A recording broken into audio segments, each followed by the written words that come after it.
ये जो economic stabilization fund है, ये I am proposing this to be partly met out of existing appropriation and partly through additional allocation. So ये economic stabilization fund कहाँ से आ रहा, यही है उसका जवाब। सर, फिर इस देश में कभी भी हमारे सैनिक के खिलाफ और सैनिक के विरोध में कुछ भी नहीं होता, ऊपर से मोदी जी के सरकार में उनका साथ देने के काम करते हैं। 41,430.48 करोड़ डिफेंस सर्विसेज रेवेन्यू के लिए दे रहे हैं सर, ये सप्लीमेंट्री डिमांड फॉर ग्रांट में। ऑपोजिशन तो साथ देना है, डिफेंस के लिए पैसा दे रहे हैं, इकोनॉमिक स्टेबिलिटी के लिए पैसा दे रहे हैं, फिर भी वो नहीं है उनको ये सुनना अच्छा नहीं लगता क्योंकि काम हो रहा है। Sir, 35,290 crore is the payment for spectrum charges to Department of Telecommunications because of defense requirements. Defence का रिक्वायरमेंट मीट करने के लिए हम पैसा दे रहे हैं जो वापस कंसोलिडेटेड फंड में आएगा। और सर, ये एक मुख्य अंश है sir, this is a very important point जो हम आपके सामने आपके द्वारा बोलना चाहते हैं और हमारे सांसदगण को भी और सबको भी जानकारी होना चाहिए। 6,140 crore ex serviceman contributory health service schemes के लिए ECHS के लिए दे रहे हैं, जिससे कोई एक्स सर्विसमैन को हेल्थ सर्विसेज में कमी ना हो, पूरे उनका व्यवस्था ठीक होना चाहिए। इसीलिए 6,140 करोड़ ये सप्लीमेंट्री डिमांड फॉर ग्रांट्स में हम प्रावधान कर रहे हैं। फिर 37,886 crore transfer to the states हो रहा है। ये 15th finance commission grants local bodies को लिए जो ग्रांट्स देना है वो दे रहे हैं। क्यों अभी दे रहे हैं, साल में नहीं दिया, पूरे साल छोड़ करके अब क्यों दे रहे हैं? इसीलिए अब दे रहे हैं क्योंकि स्टेट्स भी चुनाव, लोकल बॉडीज का चुनाव खत्म कर लिया, बाकी सब कंडीशंस को मीट कर लिया, वो कंडीशंस मीट हो गया, इसीलिए अब इस अमाउंट को हम स्टेट्स को दे रहे हैं। ऐसे ही हेल्थ ग्रांट्स भी स्टेट्स के लिए दे रहे हैं। फिर फर्टिलाइजर सब्सिडी सर, मैं आपके सामने आपके द्वारा सभी सांसदगण को ये विषय बोलना चाह रहे हैं कि किसानों के लिए फर्टिलाइजर सब्सिडी कोई कमी नहीं होगा, पूरे के पूरे किसान के लिए प्रावधान है इस सप्लीमेंट्री डिमांड में। 19,230 crore fertiliser subsidy additional requirement के लिए जो प्रावधान किया वो दे रहे, मगर उससे ऊपर एडिशनल भी दे रहे, किसान के लिए कोई कमी ना हो, वो फूड कॉर्पोरेशन को जा रहा है।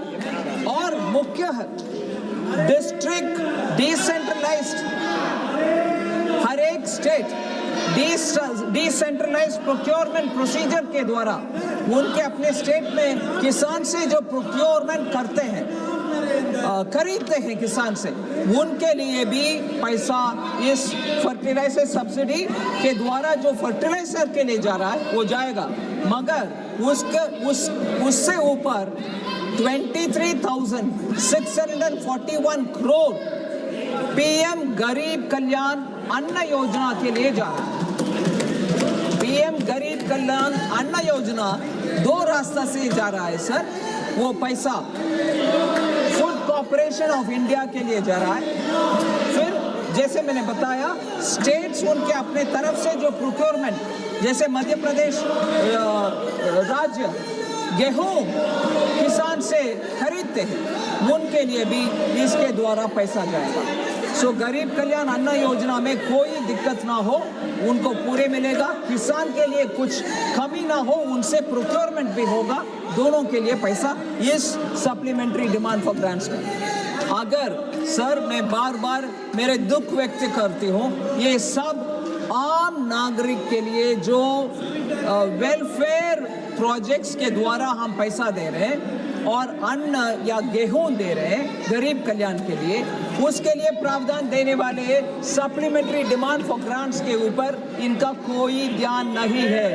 उनका नाराबाजी के ऊपर ही है इनका ध्यान।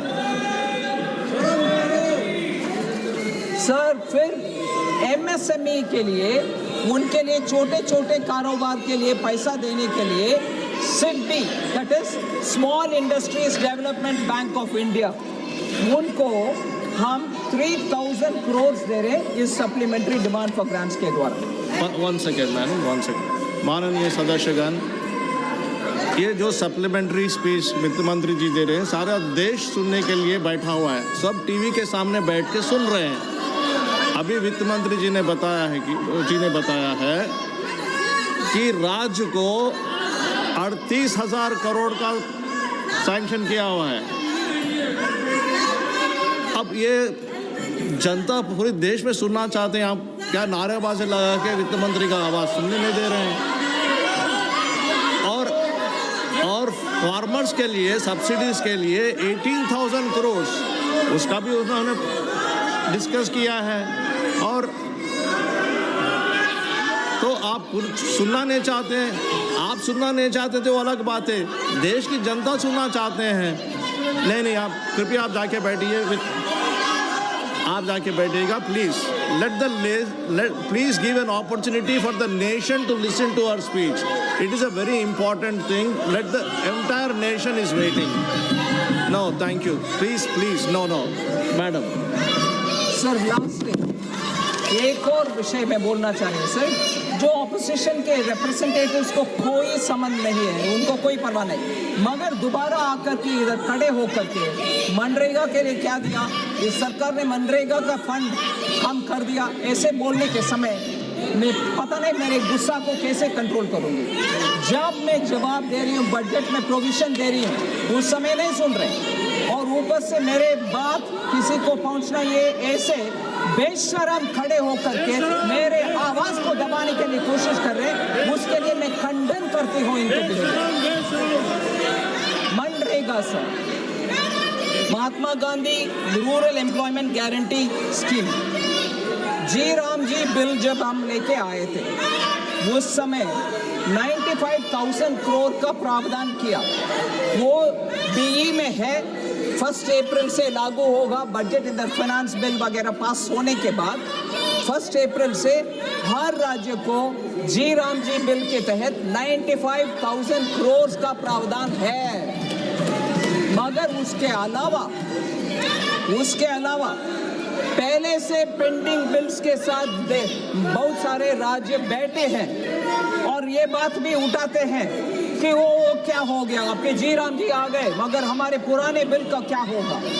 30,000 करोड़ वो पुराने बिल के लिए इस सप्लीमेंट्री डिमांड फॉर ग्रांट्स में, इस सप्लीमेंट्री डिमांड फॉर ग्रांट्स में मार्च 31 तक जो मनरेगा लागू है उसके लिए 30,000 करोड़, नया 1 अप्रैल से जी राम जी आने वाले हैं, उसके लिए उस बजट में, नया बजट में 95,000 करोड़, कोई कमी नहीं छोड़ रहे हैं।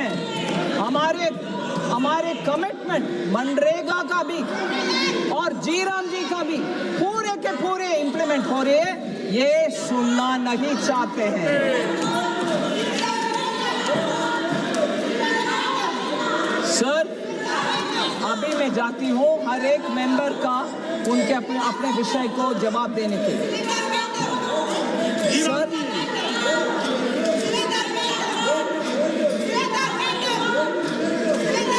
मैंने पहले ही बताया सर, NK प्रेमचंद्रन जी और बहुत सारे माननीय सदस्यगण इस विषय में बात किए। सर, इस विषय में बात करने के समय सप्लीमेंट्री डिमांड के ऊपर बोले कि ये बार बार सप्लीमेंट्री डिमांड फॉर ग्रांट्स लेके आने में आपके पुअर बजटिंग दिखता है, ना कि रिस्पॉन्स दिखता है।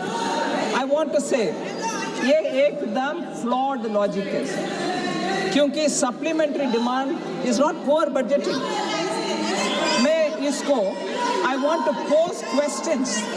ये प्रश्न के रूप में ही उनको जवाब देने के लिए मैं अभी कोशिश कर रही हूँ। क्या सप्लीमेंट्री डिमांड फॉर ग्रांट्स आने में बजटिंग का प्रोसेस गलत है या बजट पुअर है, बजटिंग का प्रोसेस पुअर है, ऐसे कहने वाले से मैं प्रश्न के रूप में ही जवाब देना चाहती हूँ।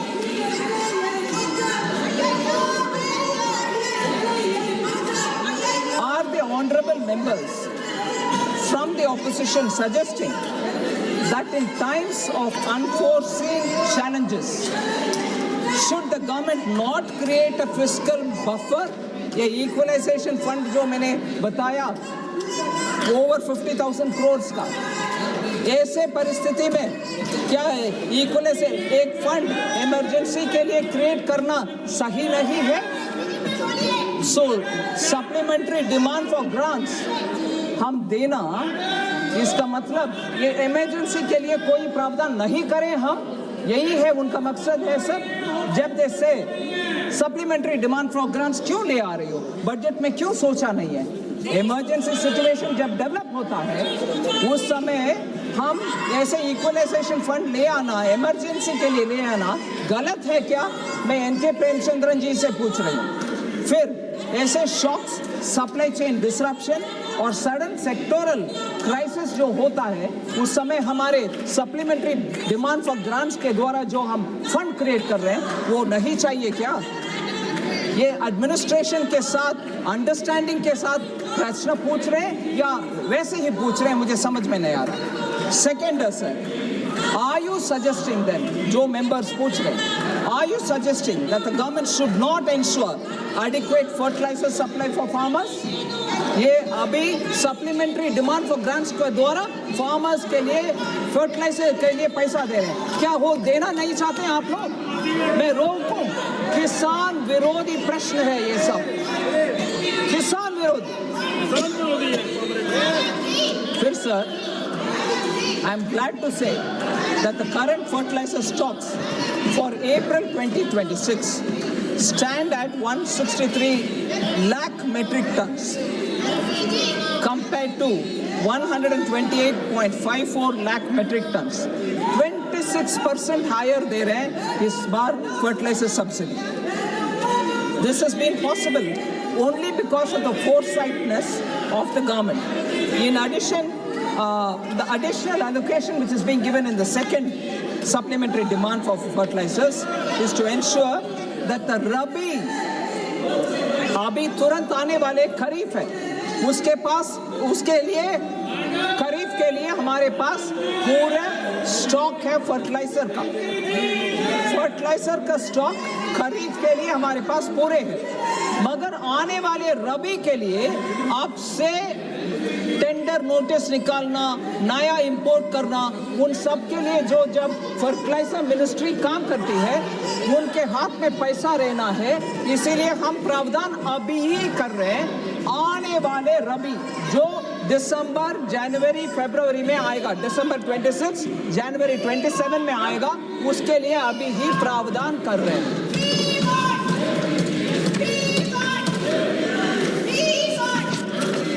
सर,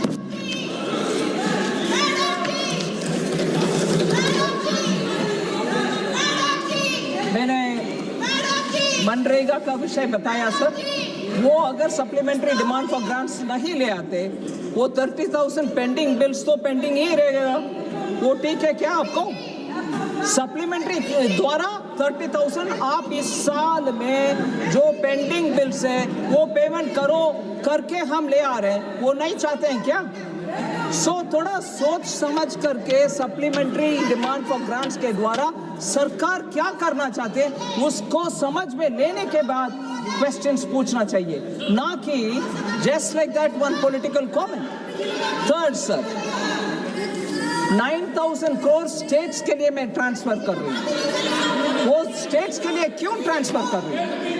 क्योंकि आरई के बाद दिसंबर में रिवाइज्ड एस्टिमेट्स देने के बाद बहुत सारे स्टेट्स आए हैं, इलेक्शन हो गया लोकल बॉडीज का, हेल्थ के लिए कुछ कंडीशंस नया, वो कंडीशंस फुलफिल किया, पैसा दो ना दो, अगर देना है तो सप्लीमेंट्री डिमांड फॉर ग्रांट्स आवश्यक है, वो दे रही हूँ, स्टेट्स के लिए दे रही हूँ, मगर ना हम पूछेंगे प्रश्न। सो बिना पूछे बिना समझे बात करने वाले लीडर भी, ऑपोजिशन पार्टी भी और सदस्य भी, मुझे क्षमा करिए, थोड़ा पढ़ने के बाद प्रश्न पूछा करिए। ऐसे ही I already told about health services for the ex-servicemen, sir. Even that payment is being made now. And in that, I'll take a minute to elaborate on what is actually being done to the ECHS. Sir, आपके द्वारा हमारे सदस्यगण भी उसमें information लेकर के हर district में जाकर बोलना चाहिए एक्स सर्विसमैन के बेनिफिट के लिए। चाहे ऑपोजिशन लीडर सुनेंगे कि नहीं सुनेंगे, मुझे मैं कुछ बोलने का नहीं है, मगर एक्स सर्विसमैन के विषय उठाने के समय ये संज्ञान में लें जो मैं बोलने वाले हूँ। Sir, ex serviceman contributory health service के लिए बड़ा सा खर्च होता है और इस देश के एक्स सर्विसमैन के लिए हम गर्व से वो सपोर्ट करते हैं, मना नहीं करते। और in this supplementary provision has been made for cash supplementary of 6,141 crores for ECHS. This amount includes additionality of 2,863 crore agreed in the RE of 25-26. That itself is over the BE 25-26 का budget का BE से ज्यादा दिसंबर में जो आरई में हमने दिया वो बजट से ज़्यादा ही, बजट बीई के समय पर जो दिया उससे ज़्यादा आरई में हमने दिया ECHS के लिए। और अभी further additionality of 3,458 crore over and above the RE. So RE BE से ज़्यादा अब सप्लीमेंट्री डिमांड में आरई से ज़्यादा हम ECHS के लिए दे रहे हैं। इस बार 11,000 crores हम दे रहे हैं सर। टोटल एलोकेशन मैं ध्यान से हर एक मेंबर का सुनने के लिए रिक्वेस्ट करती हूँ। Total allocation under ECHS for the FY 25-26, ये गौर से सुनिए। Total allocation for ECHS for the year 25-26 March 31st तक का साल के लिए टोटल ECHS के लिए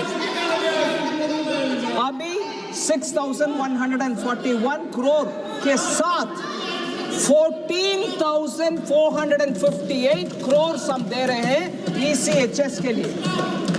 ex serviceman contributory health service के लिए केंद्र सरकार दे रही है। ओके, आप लोग कृपया इधर से इधर आ जाइए, please come this side. No, you cannot go towards the treasury benches. You know this. You should not go towards the treasury benches. Please come this side. No, not done. Sir, no, you I'm can't astonished, disrupt. sir. Please, sir. I'm astonished. There is a member standing there in the well saying, and he's coming around now to say it's not released. How will I release without the parliament passing? How will I release without the parliament passing? How will I release?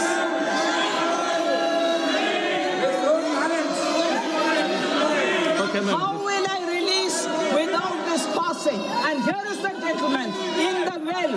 I'm asking you all to pass this so that 14,000 crores goes for the ex-serviceman welfare. And here is the honorable member saying it is not released. Can I release it without the parliament passing? Yeah. So, N.K. Premchandran ji and other members who've been asking me why you want a supplementary demand for grants, please tell your honorable member I cannot release ECGS much money without you passing. And you're standing in the well.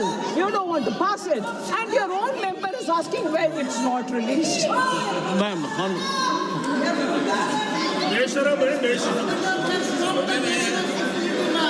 Sir, I'll go to the next one, sir. The next set of issues. Next set of issues, sir, is N.K. Premchandran ji again added up quite a few numbers which are all from the budget. I'm not saying he's wrong. And said 4.13 lakh crore has been there. You're bringing in supplementary demand. How is that right? I want to say that out of the total supplementary demand, first and the second, both added together, 4.13 lakh crore, 1.71 lakh crore is a technical supplementary which is within this section.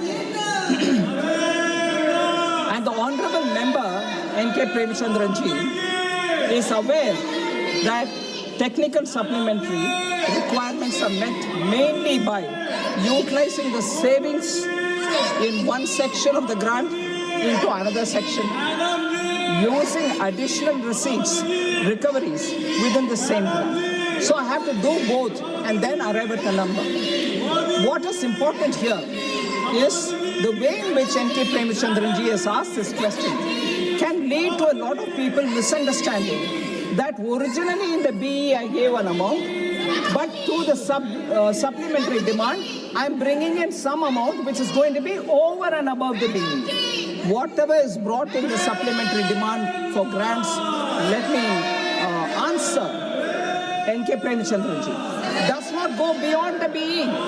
What I've asked for BE in this House 1st February 2025 is what is now being complied with, even though through two supplementary demands. That number does not exceed. So I want him to appreciate that fact. Sir, the RE being lower than the BE 25-26, there is no increase in expenditure beyond the BE of 25-26 to this second supplementary. What are the items on which I'm spending? Fertilizer subsidy, 19,000 crore, which was the first STG. Compensation to oil marketing companies of 9,500 crore, again first supplementary. MHA including Manipur package, which is about 2,600 crores, again in the first supplementary. Ladakh gets 2,500 crores, first burden other than what was mentioned in the bill. Sir, there were other members who spoke about the global crisis, fertilizer prices, urea production going down. I want to highlight the fact that urea import is one thing.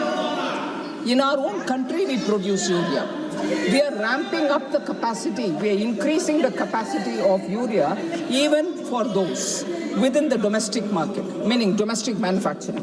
So urea production, sir, domestically has increased from 225 lakh metric tons, which was the number in 2014-15, to 306.67 lakh metric tons of urea during 24-25 in 33 units. To boost its new units of fertilizer production, which have been set up under new investment policy 2012. Now, each of these units have installed capacity of 12.7 lakh metric tons per annum. These units have together added urea production capacity to 76.2 lakh metric tons. In addition, the new urea policy, which was announced in 2015, sir, has also led to additional production of urea by 20 to 25 lakh metric tons as compared to the production during 2014-15 annually. So, two new plants in Orissa and in Assam are under execution, which will lead to an increased capacity of 25.4 lakh metric tons per annum the moment they are commissioned. So not only are we giving higher price and importing more urea, but we are also increasing the capacity for domestic production with the existing units and setting up new units also for production. Sir, there were issues about Jal Jeevan Mission and its implementation. Sir, JJM, which is the Jal Jeevan Mission, in the budget estimate of 25-26, sir, we had 67,000 crores given for Jal Jeevan Mission. Now, in the BE of 26-27, that is 25-26, which will end in March 31st of this year, 67,000 crore has been given and spent. Whereas the coming year, 1st April onwards, we are giving 67,670 crores for Jal Jeevan Mission. And Jal Jeevan Mission will run till December 2028.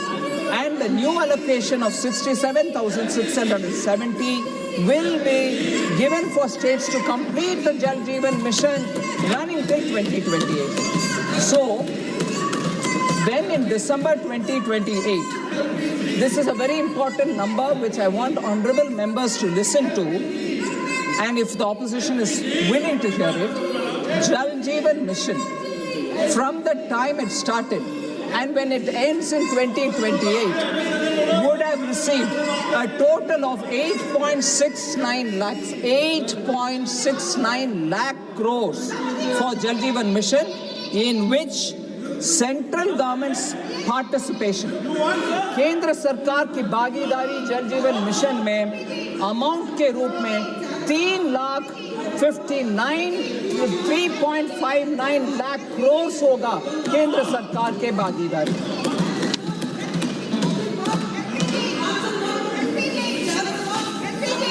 Sir, I'm not able to see the member, probably is here. Ram Shiromani Verma ji, sir, Ram Shiromani Verma ji एक शायरी के माध्यम से बोला, सिर्फ झूठे वादों से देश की तकदीर नहीं बदलती.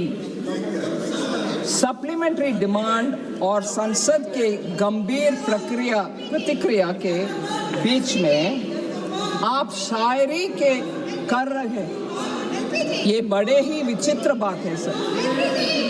किया और अपने वादों को बजट द्वारा साकार किया है. इसीलिए समाजवादी पार्टी को ये समझ में आना चाहिए कि शायरी इधर काम नहीं आते. मैं लिस्ट करना चाहती हूँ सर.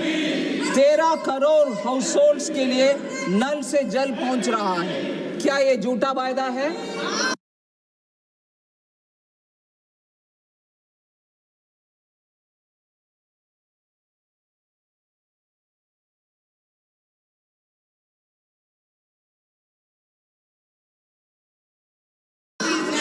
करोड़ से अधिक टॉयलेट्स बनाया है स्वच्छ भारत मिशन के द्वारा. ये 39% लेवल से लेकर के अभी नियर यूनिवर्सल कवरेज तक पहुंचा है. ये प्रॉमिस फॉल्स है क्या? ये हमने तो साकार करके दिखाए. 4 करोड़ हाउस होल्ड्स, ये रूरल भी अर्बन भी, आवास योजना कंप्लीट हुआ है. झूठा वादा घर बनाते हैं क्या? हम करके दिखाए. समाजवादी पार्टी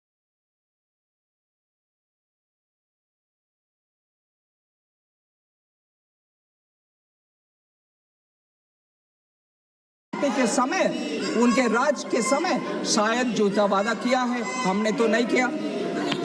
फिर ये बोलते हैं जीडीपी से किसान की लकीर नहीं बदलती.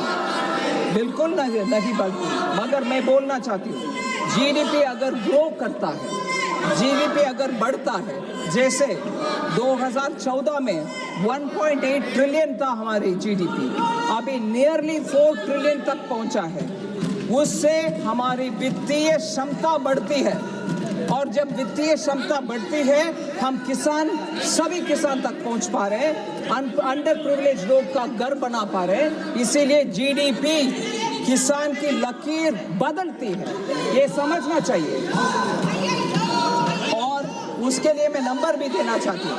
43.45 लाख करोड़ डायरेक्ट ट्रांसफर के द्वारा किसान को और लोगों को पहुंचा है। अर्लियर आपको याद होगा सर, हर रुपया भेजने में 15 पैसा ही जाता था, अभी तो 43.45 लाख पहुंचा है, 100% पहुंचता है। फिर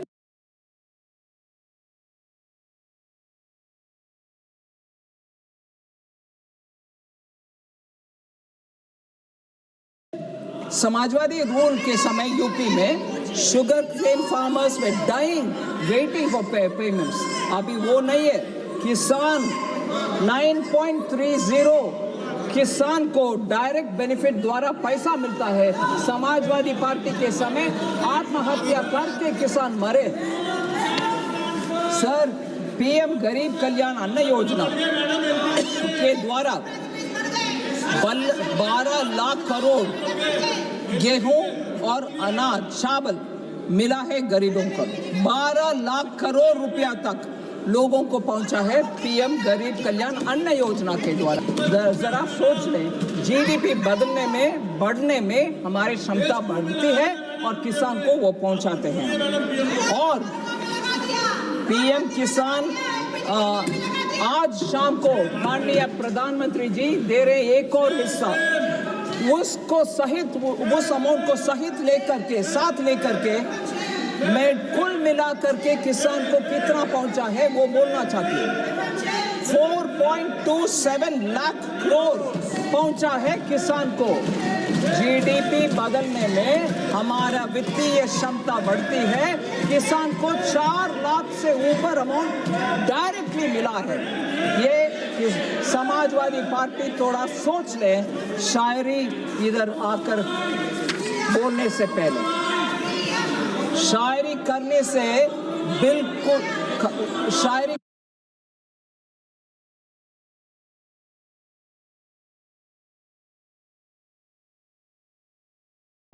मैं ये बोलना चाहती हूँ, हमारी सरकार ने सूरत और तस्वीर दी।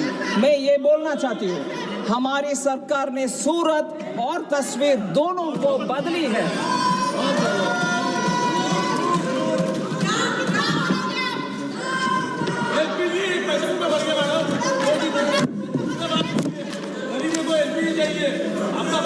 सर, मेरा हिंदी कमजोर है सर, फिर भी समाजवादी पार्टी ने इतना बोल दिया, हिंदी में शायरी बोल दिया। मैं बोलना चाहती हूँ सर, ये सप्लीमेंट्री डिमांड में किसानों के लिए अधिक फर्टिलाइजर सब्सिडीज है, वैश्विक दिक्कतों से लड़ने के लिए इकोनॉमिक स्टेबलाइजेशन फंड में वृद्धि है। इन सब चुनौतियों के लिए हम चाहते हैं कि किसान सांसद में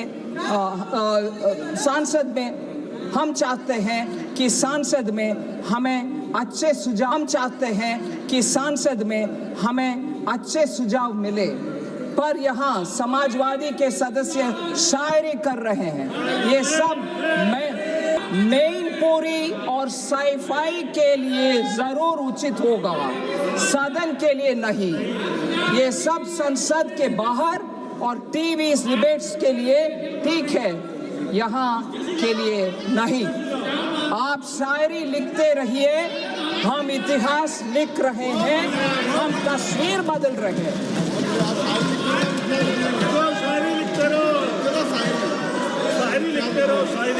समय हो रहा है sir. Sir, honourable member from Nagina Chandrashekhar Azad ji ये बात बोले, नगीना कॉन्स्टिट्यूएंसी बिजनौर डिस्ट्रिक्ट में है और हमें स्टेप मदरली एटीट्यूड भी मिल रहा है। ठीक है सर, नगीना के एमपी बेटे हैं। मैं बोलना चाहती हूँ, essential infrastructure has seen dramatic transformation in Nagina, Bijnor. Under Jal Jeevan Mission, Bijnor district 97.8% tap water coverage मिला है. 5 lakh rural households now receiving functional tap connections. 2019 से पहले 18,237 हाउसहोल्ड मतलब 4% का ही टैप वाटर मिलता था, अभी 97.8% को मिल रहा है.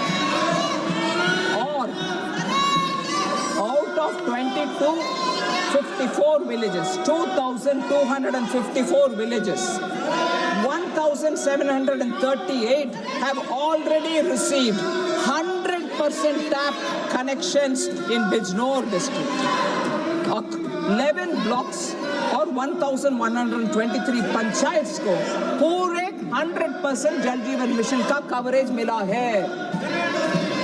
फिर पीएम आवास योजना अर्बन में 23,000 houses have already been completed.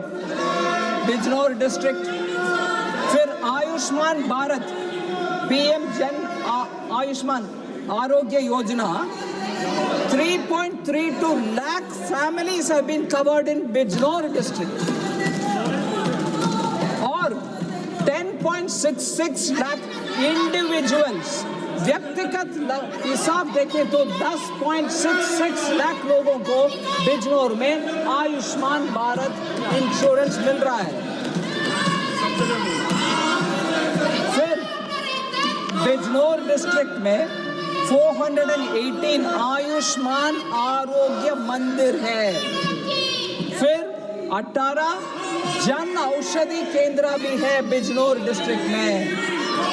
फिर सर वो एम्स मांग रहे थे, ठीक है, मांगना उनके तरफ से उचित होगा, ठीक है, मगर मैं ये बोलना चाहती हूँ महात्मा Vidur Autonomous State Medical College was established in 2024 in Bijnor. Sir मुझे ये जानकारी मिलकर बहुत खुशी मिला कि महाभारत में बहुत ही सम्मानजनक एक कैरेक्टर है, एक व्यक्तित्व है महर्षि विदुर, जो उनके ज्ञान के लिए हम सब रिस्पेक्ट करते थे. और मुझे यह भी समझ में आया कि बिजनौर उनका रिटायरमेंट होम था. महाभारत वॉर सब हो गया, कुरुक्षेत्र सब हो गए, विदुर जी आकर बिजनौर में से. मैं हल्की सी बात बोल रही हूँ, कोई मुझे गलत ना समझे. और चंद्रशेखर आजाद जी रावण के नाम जोड़े. मैं विनम्र बात रखना चाहती हूँ आपके सामने, विदुर का नाम जोड़िए, रावण का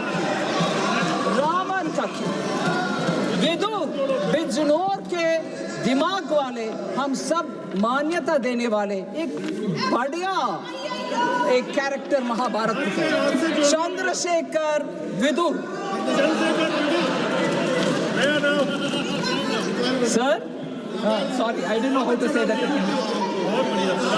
सर दूसरा एक और विषय, वो प्रोजेक्ट के लिए 325 करोड़ सेंटर और स्टेट शेयर करके दिए हैं सर. इसीलिए मेडिकल कॉलेज का भी उधर एक प्रावधान है बिजनौर में, मैं ऑनरेबल मेंबर को कहना चाहती हूँ.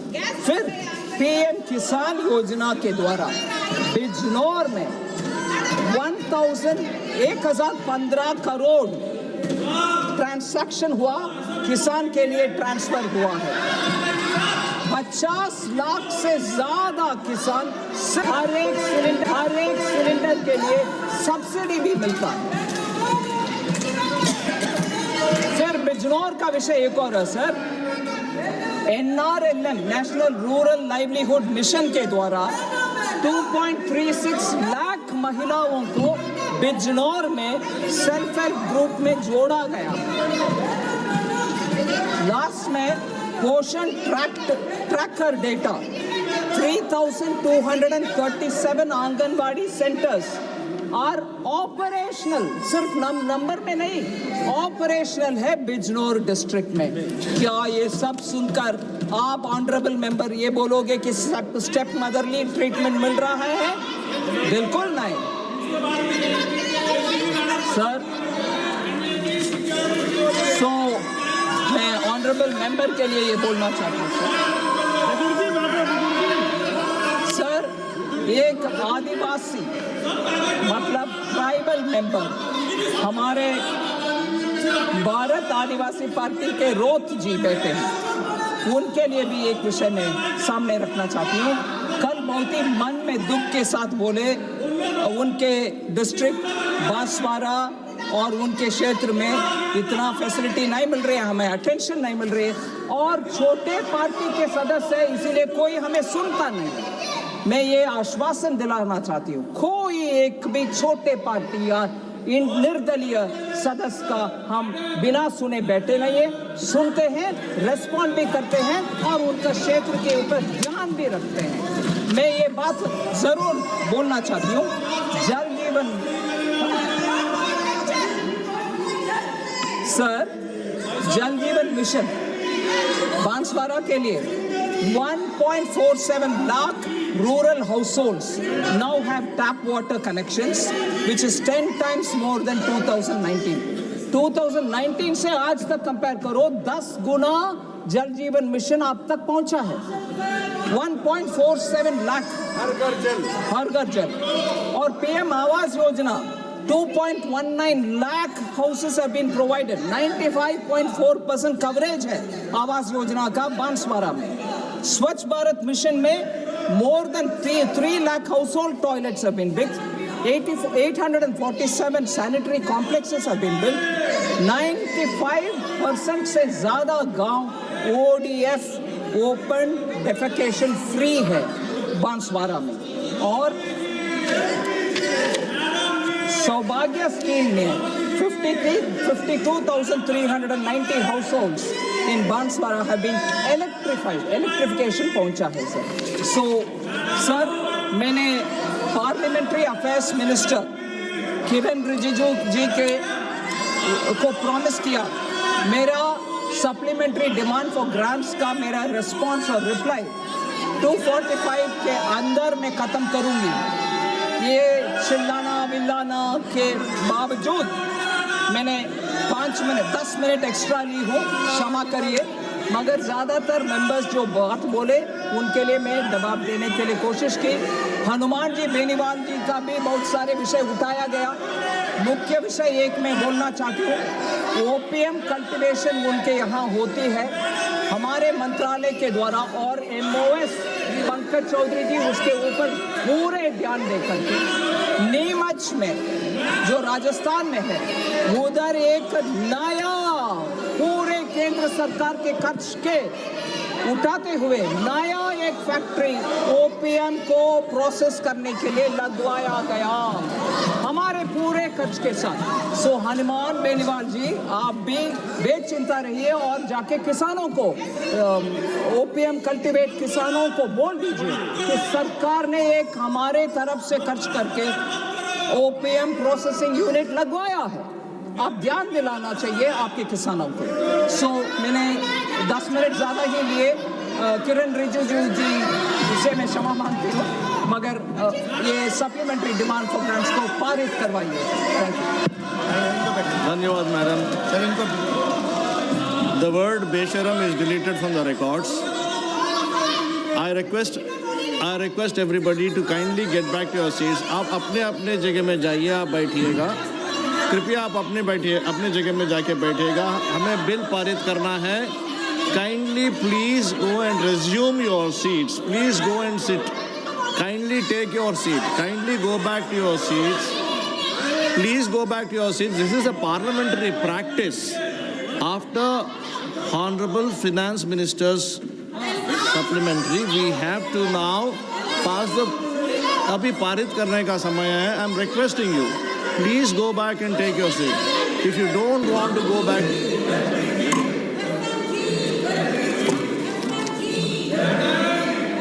Thank you very much, sir. we've had discussions on the supplementary demand for grants, and about 33 honorable members have spoken on the subject. While with all humility, I like to admit that most members seem to have spoken largely on the general budget, on which I have already given my reply earlier. But certainly a few members have spoken on specific issues related to the supplementary demand for grants. So initially, I will speak a few words about what exactly is in the supplementary demand for grants, and then respond to each one of the members who have raised the issues. So the second supplementary demand for grants, first of all, let me explain that within a year, up to 3 supplementary demands for grants have been placed on the table of this House for decades. But I'd like to say, under Prime Minister Modi's guidance, we have brought it down to the bare minimum, 1 or 2 and not beyond 2. So because not beyond 2 is a self-imposed kind of a restriction, so that we don't have a habit of bringing in more and more amendments and seeking Parliament's approval, we have made sure that we will minimize it to 2.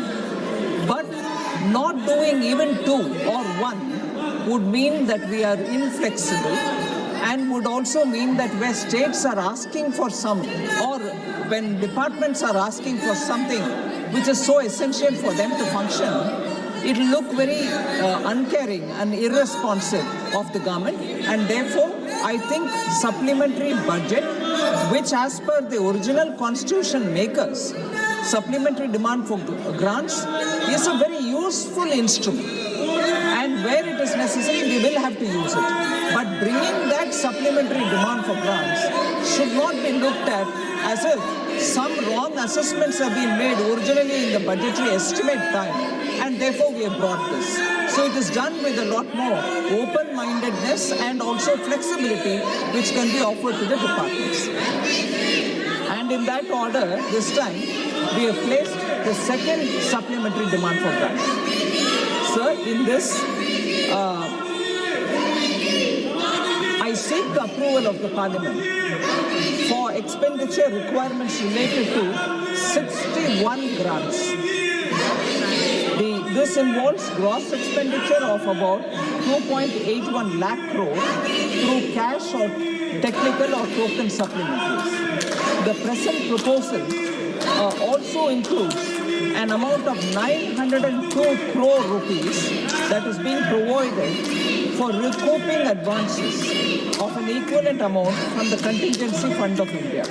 So, 2.01 lakh crore is the cash supplementary which is being taken under 18 grants, while 0.80 lakh crore is the technical supplementary, and that's being sought for 32 grants, and 59 total supplementary items are being sought from 43 grants. Upfront, I like to say that this 18 plus 32 plus 43 may not add up to 61, which I originally said 61 grants are being placed here, is because some of them repeat or overlap, so the numbers may not add up. With respect, I would want members to be taking this fact into cognizance. Now, first of all here, I also would want to give that point as a reiteration. I wish to reiterate that with all this extra that we are coming up with, technical supplementary, cash supplementary, I do not want any member of the Parliament to wonder if I will be able to reach the fiscal deficit number that I have said during placing the budget here. The budget for 26-27 certainly states what's the budget fiscal deficit for the year ending March 31st, 2026 is going to be, and the rest is going to be for the rest. So we are not going to, in any way, not fulfill the word given in the budget. So I wish to reiterate that the commitment which has been given in this House for the second supplementary, inclusive of the second supplementary demand for grants, will be within the fiscal deficit presented, the target that has been presented in this Parliament on 1st February 2026. Sir, it's important for us to also recognize that we have announced 57,381.84 crores for Economic Stabilization Fund. And this I would want to elaborate a bit because 57,381 is fairly a big amount, and therefore I want to explain as to why I have brought that in.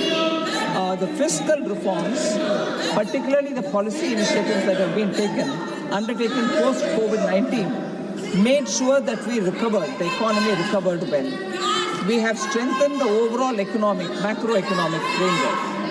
Now, this has enabled us to absorb the shocks, the economic shocks of various nature, without deviating from the fiscal consolidation roadmap. But I want to highlight the point that the proposed Economic Stabilization Fund will provide fiscal headroom to allow India to respond to the global headwinds, such as the recent crisis, unanticipated supply chain disruptions, unexpected shocks to subsectors in Indian economy, and any other event that may have significant fiscal implications. So in anticipation of what cannot be anticipated, we are coming up with Economic Stabilization Fund. Now, therefore, sir, it's an irony that even when I'm talking about how the government is preparing for ourselves to face any unexpected events, inclusive of supply chain disruption, inclusive of LPG, they're not willing to hear the reply. They want to have their own agenda. चलाओ, सड़क पर, सीढ़ियों पर बैठकर चाय पियो, मगर LPG के ऊपर चक्कर चलाओ. ये है हमारी ऑपोजिशन.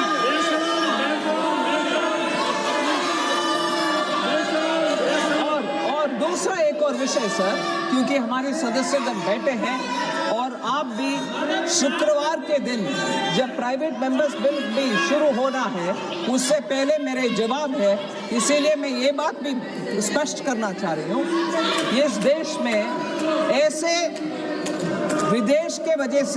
विदेश में जो विषय हो रहा है उसके वजह से जो दिक्कत हमारे देश में आ रही है उसको हमारे नेतृत्व माननीय मोदी जी के द्वारा उसको कैसे सामना करना है, फंड प्रोवाइड करना है और तैयार रहना है.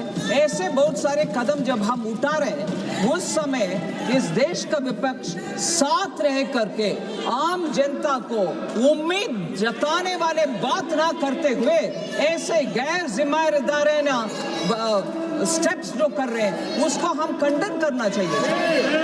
जनता को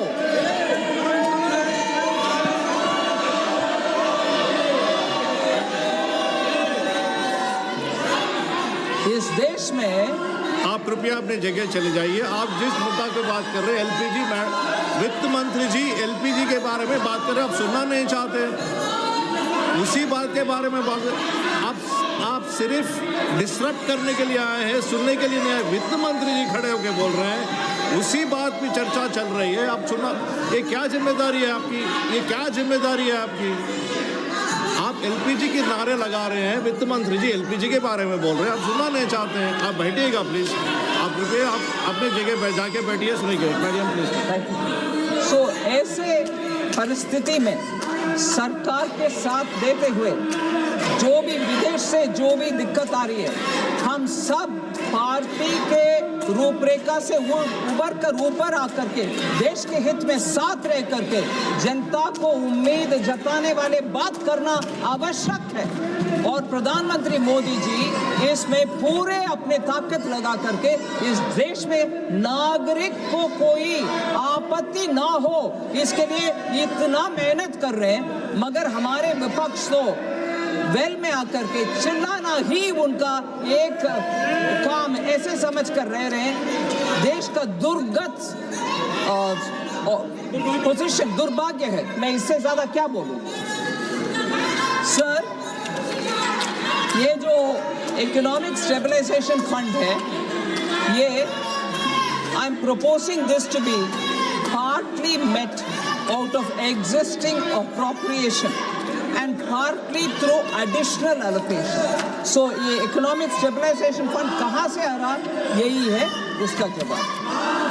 सर, फिर इस देश में कभी भी हमारे सैनिक के खिलाफ और सैनिक के विरोध में कुछ भी नहीं होता, ऊपर से मोदी जी के सरकार में उनका साथ देने के काम करते हैं। 41,430.48 करोड़ डिफेंस सर्विसेज रेवेन्यू के लिए दे रहे हैं सर, ये सप्लीमेंट्री डिमांड फॉर ग्रांट में। ऑपोजिशन तो साथ देना है, डिफेंस के लिए पैसा दे रहे हैं, इकोनॉमिक स्टेबिलिटी के लिए पैसा दे रहे हैं, फिर भी वो नहीं है उनको ये सुनना अच्छा नहीं लगता क्योंकि काम हो रहा है। Sir, 35,290 crore is the payment for spectrum charges to Department of Telecommunications because of defense requirements. Defence का रिक्वायरमेंट मीट करने के लिए हम पैसा दे रहे हैं जो वापस कंसोलिडेटेड फंड में आएगा। और सर, ये एक मुख्य अंश है sir, this is a very important point जो हम आपके सामने आपके द्वारा बोलना चाहते हैं और हमारे सांसदगण को भी और सबको भी जानकारी होना चाहिए। 6,140 crore ex serviceman contributory health service schemes के लिए ECHS के लिए दे रहे हैं, जिससे कोई एक्स सर्विसमैन को हेल्थ सर्विसेज में कमी ना हो, पूरे उनका व्यवस्था ठीक होना चाहिए। इसीलिए 6,140 करोड़ ये सप्लीमेंट्री डिमांड फॉर ग्रांट्स में हम प्रावधान कर रहे हैं। फिर 37,886 crore transfer to the states हो रहा है। ये 15th finance commission grants local bodies को लिए जो ग्रांट्स देना है वो दे रहे हैं। क्यों अभी दे रहे हैं, साल में नहीं दिया, पूरे साल छोड़ करके अब क्यों दे रहे हैं? इसीलिए अब दे रहे हैं क्योंकि स्टेट्स भी चुनाव, लोकल बॉडीज का चुनाव खत्म कर लिया, बाकी सब कंडीशंस को मीट कर लिया, वो कंडीशंस मीट हो गया, इसीलिए अब इस अमाउंट को हम स्टेट्स को दे रहे हैं। ऐसे ही हेल्थ ग्रांट्स भी स्टेट्स के लिए दे रहे हैं। फिर फर्टिलाइजर सब्सिडी सर, मैं आपके सामने आपके द्वारा सभी सांसदगण को ये विषय बोलना चाह रहे हैं कि किसानों के लिए फर्टिलाइजर सब्सिडी कोई कमी नहीं होगा, पूरे के पूरे किसान के लिए प्रावधान है इस सप्लीमेंट्री डिमांड में। 19,230 crore fertiliser subsidy additional requirement के लिए जो प्रावधान किया वो दे रहे, मगर उससे ऊपर एडिशनल भी दे रहे, किसान के लिए कोई कमी ना हो, वो फूड कॉर्पोरेशन को जा रहा है। और मुख्य है डिस्ट्रिक्ट डिसेंट्रलाइज्ड, हर एक स्टेट डिसेंट्रलाइज्ड प्रोक्योरमेंट प्रोसीजर के द्वारा उनके अपने स्टेट में किसान से जो प्रोक्योरमेंट करते हैं, खरीदते हैं किसान से, उनके लिए भी पैसा इस फर्टिलाइजर सब्सिडी के द्वारा जो फर्टिलाइजर के लिए जा रहा है वो जाएगा, मगर उससे ऊपर 23,641 करोड़ PM गरीब कल्याण अन्न योजना के लिए जा रहा है। PM गरीब कल्याण अन्न योजना दो रास्ता से जा रहा है सर, वो पैसा फूड कॉर्पोरेशन ऑफ इंडिया के लिए जा रहा है। फिर जैसे मैंने बताया, स्टेट्स उनके अपने तरफ से जो प्रोक्योरमेंट, जैसे मध्य प्रदेश राज्य गेहूं किसान से खरीदते हैं, उनके लिए भी इसके द्वारा पैसा जाएगा। सो गरीब कल्याण अन्न योजना में कोई दिक्कत ना हो, उनको पूरे मिलेगा, किसान के लिए कुछ कमी ना हो, उनसे प्रोक्योरमेंट भी होगा, दोनों के लिए पैसा इस सप्लीमेंट्री डिमांड फॉर ग्रांट्स में। अगर सर, मैं बार बार मेरे दुख व्यक्त करती हूँ, ये सब आम नागरिक के लिए जो वेलफेयर प्रोजेक्ट्स के द्वारा हम पैसा दे रहे हैं और अन्न या गेहूं दे रहे हैं गरीब कल्याण के लिए, उसके लिए प्रावधान देने वाले सप्लीमेंट्री डिमांड फॉर ग्रांट्स के ऊपर इनका कोई ध्यान नहीं है। उनका नाराबाजी के ऊपर ही है इनका ध्यान। सर, फिर एमएसएमई के लिए, उनके लिए छोटे छोटे कारोबार के लिए पैसा देने के लिए SIDBI, that is small industries development bank of India, उनको हम 3000 करोड़ दे रहे हैं इस सप्लीमेंट्री डिमांड फॉर ग्रांट्स के द्वारा। One second madam, one second. माननीय सदस्यगण, ये जो सप्लीमेंट्री स्पीच वित्त मंत्री जी दे रहे हैं, सारा देश सुनने के लिए बैठा हुआ है। सब टीवी के सामने बैठ के सुन रहे हैं। अभी वित्त मंत्री जी ने बताया है कि राज्य को 38,000 करोड़ का सैंक्शन किया हुआ है। अब ये जनता पूरे देश में सुनना चाहते हैं, आप क्या नारेबाजी लगा के वित्त मंत्री का आवाज़ सुनने नहीं दे रहे हैं? और फार्मर्स के लिए सब्सिडीज के लिए 18,000 करोड़, उसका भी उन्होंने डिस्कस किया है। और तो आप सुनना नहीं चाहते हैं, आप सुनना नहीं चाहते तो अलग बात है, देश की जनता सुनना चाहते हैं। नहीं, आप कृपया आप जाके बैठिए, आप जाके बैठिएगा please. Please give an opportunity for the nation to listen to our speech. It is a very important thing. Let the entire nation is waiting. No, thank you. Please, no madam. Sir, last एक और विषय में बोलना चाहिए sir. जो opposition के representatives को कोई संबंध नहीं है, उनको कोई परवाह नहीं, मगर दोबारा आकर के इधर खड़े होकर के मनरेगा के लिए क्या दिया, इस सरकार ने मनरेगा का फंड कम कर दिया, ऐसे बोलने के समय मैं पता नहीं मेरे गुस्सा को कैसे कंट्रोल करूंगी। जब मैं जवाब दे रही हूँ, बजट में प्रोविजन दे रही हूँ, उस समय नहीं सुन रहे, और ऊपर से मेरे बात किसी को पहुंचना, ये ऐसे बेशरम खड़े होकर के मेरे आवाज को दबाने के लिए कोशिश कर रहे हैं। उसके लिए मैं खंडन करती हूँ इनको। मनरेगा sir, Mahatma Gandhi rural employment guarantee scheme, G RAM G bill जब हम लेके आए थे, उस समय 95,000 करोड़ का प्रावधान किया। वो बीई में है, 1 अप्रैल से लागू होगा। बजट इधर फाइनेंस बिल वगैरह पास होने के बाद 1 अप्रैल से हर राज्य को जी राम जी बिल के तहत 95,000 करोड़ का प्रावधान है। मगर उसके अलावा पहले से पेंडिंग बिल्स के साथ बहुत सारे राज्य बैठे हैं और ये बात भी उठाते हैं कि वो क्या हो गया, आपके जी राम जी आ गए, मगर हमारे पुराने बिल का क्या होगा।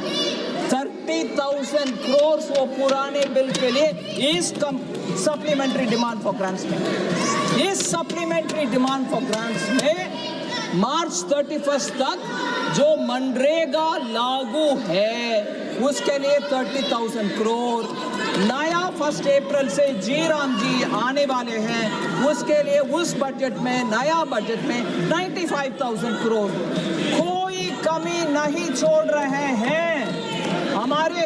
हमारे कमिटमेंट मनरेगा का भी और जी राम जी का भी पूरे के पूरे इंप्लीमेंट हो रहे हैं, ये सुनना नहीं चाहते हैं।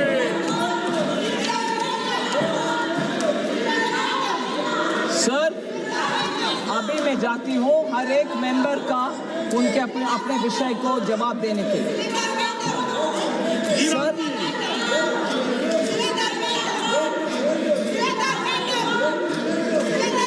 मैंने पहले ही बताया सर, एनके प्रेमचंद्रन जी और बहुत सारे माननीय सदस्यगण इस विषय में बात किए। सर, इस विषय में बात करने के समय सप्लीमेंट्री डिमांड के ऊपर बोले कि ये बार बार सप्लीमेंट्री डिमांड फॉर ग्रांट्स लेके आने में आपके पुअर बजटिंग दिखता है, ना कि रिस्पॉन्स दिखता है। आई वांट टू से ये एकदम फ्लॉड लॉजिक है सर, क्योंकि supplementary demand is not poor budgeting. मैं इसको I want to pose questions, ये प्रश्न के रूप में ही उनको जवाब देने के लिए मैं अभी कोशिश कर रही हूँ। क्या सप्लीमेंट्री डिमांड फॉर ग्रांट्स आने में बजटिंग का प्रोसेस गलत है या बजट पुअर है, बजटिंग का प्रोसेस पुअर है, ऐसे कहने वाले से मैं प्रश्न के रूप में ही जवाब देना चाहती हूँ।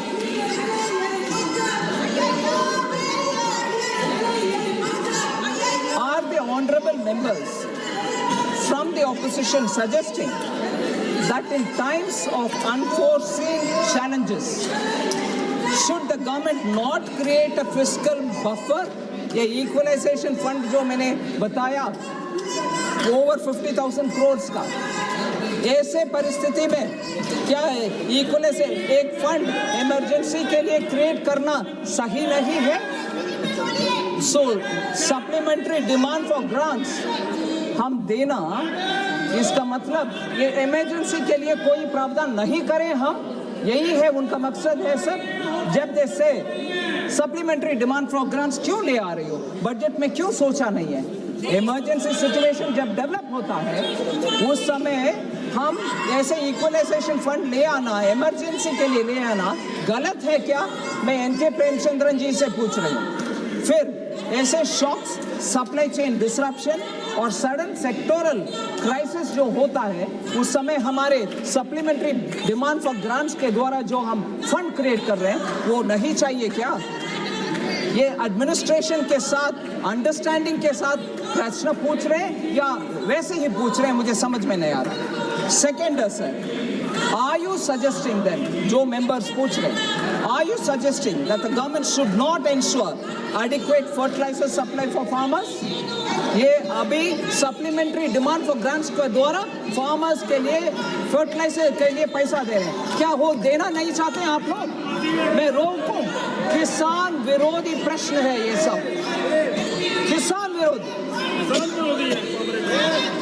फिर sir, I am glad to say that the current fertilizer stocks for April 2026 stand at 163 lakh metric tons compared to 128.54 lakh metric tons.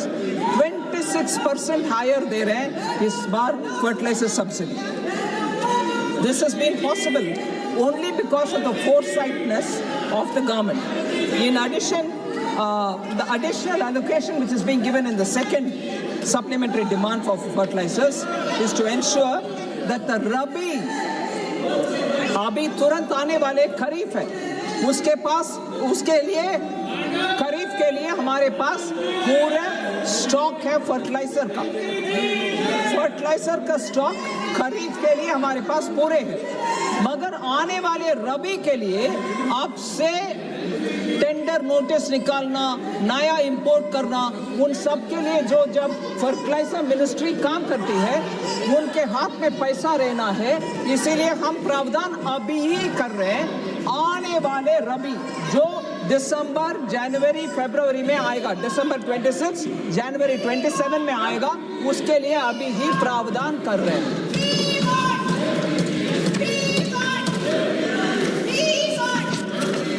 Sir,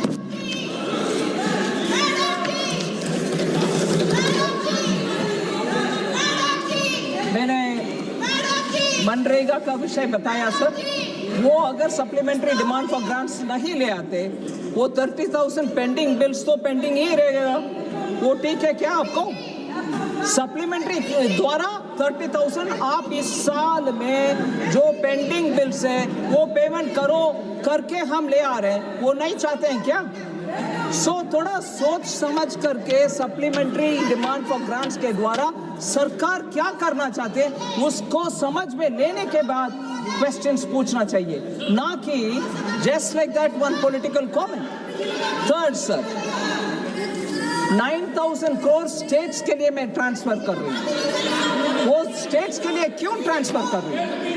क्योंकि आरई के बाद दिसंबर में रिवाइज्ड एस्टिमेट्स देने के बाद बहुत सारे स्टेट्स आए हैं, इलेक्शन हो गया लोकल बॉडीज का, हेल्थ के लिए कुछ कंडीशंस नया, वो कंडीशंस फुलफिल किया, पैसा दो ना दो, अगर देना है तो सप्लीमेंट्री डिमांड फॉर ग्रांट्स आवश्यक है, वो दे रही हूँ, स्टेट्स के लिए दे रही हूँ, मगर ना हम पूछेंगे प्रश्न।